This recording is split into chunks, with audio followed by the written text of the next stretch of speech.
Ռոզա Դավթյանի հարսանիքը, որ ամփոփում էր նրա կյանքի նորագույն ու ամենալուսավոր փուլը, միաժամանակ լի էր հուզական պահերով։ Չնայած օրն անցնում էր սիրո, երաժշտության, ուրախության և ժպիտների մեջ, դերասանուհու աչքերում մշտապես ակնհայտ էր հուզմունքի փայլը։ Այն չէր կարող չլինել, Ռոզան այդ օրը քայլում էր դեպի նոր կյանք, բայց առանց մի մարդու, ում ներկայությունը ամենաշատն էր զգացվում՝ իր սիրելի հայրիկի։ Հարսանիքի ամենահուզիչ պահերից մեկը դարձավ այն րոպեն, երբ հյուրերի համար ցուցադրվեց հուշային տեսանյութ՝ նվիրված Ռոզայի լուսահոգի հայրիկին։ Տեսանյութում ներկայացված էին ընտանեկան լուսանկարներ, ջերմ պահեր, որոնցում հայրը միշտ ժպտում էր աղջկա կողքին կանգնած հպարտությամբ։ Տեսանյութն ուղեկցվում էր մեղմ երաժշտությամբ, որը խորացնում էր բոլորի զգացողությունները։ Ռոզան պատմում էր այն, ինչ ցանկանում էր լսել իր հայրիկը։ Դահլիճում լռություն էր, բոլորն ուշադիր նայում էին էկրանին, երբ Ռոզան նստած էր ամուսնու կողքին։ Նա չէր կարողանում թաքցնել հուզմունքը։ Արցունքները սահում էին աչքերից, դառնալով ոչ միայն տխրության, այլև անսահման սիրո արտահայտություն։ Տեսանյութի ընթացքում Ռոզան ելույթ էր ունենում։ Իհարկե, նախօրոք ձայնագրված, որովհետև այդ պահին հուզմունքն ուղղակի խեղդում էր սիրված դերասանուհուն։ Նա պատմում էր իր և հայրիկի մասին, հիշում մանկության վառ դրվագներ, ինչպես միշտ փաթաթվում նրա պարանոցին, ինչպես էր առաջինը տեսել իր դերասանուհու դառնալու երազանքը։ Ռոզան խոստովանում էր, որ հայրիկի կորուստը մինչև հիմա չի կարողանում ընդունել, որ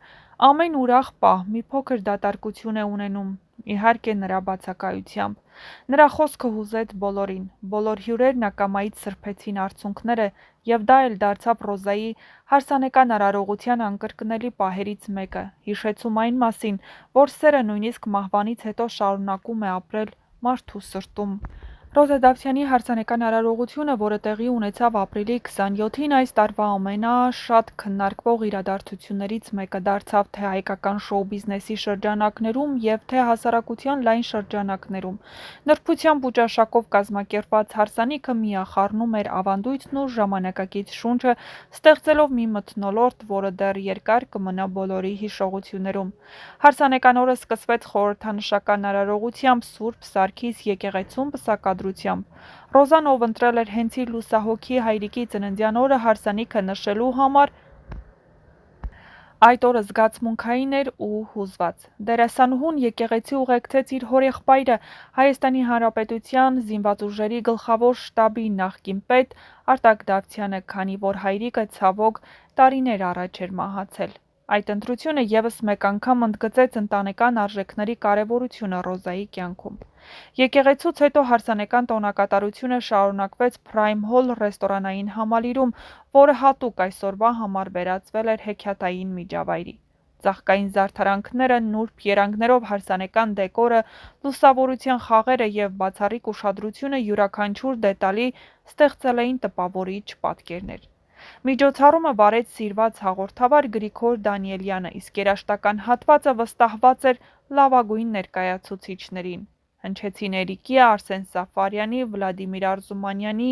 Հայկ Դուրգարյանի, Ներսես Ավետիսյանի և այլ հայտնի արտիստների կատարումները։ Ռոզան չէր կարողանում զսպել հուզմունքը, հատկապես այն պահին, երբ Արսեն Սաֆարյանի երգի ներքո աչքերում արցունքներ հայտնվեցին։ Հատուկ հյուրերի շարքում կային սցենարիստ և պրոդյուսեր Դիանա Գրիգորյանը, դերասանուհիներ Եվա Բաղդասարյանը, Դիանա Տորեսը, ինչպես նաև բազմաթիվ գործընկերներ Վերջին զանգը և Կույր աշխարհ հեռուստասերիալներից։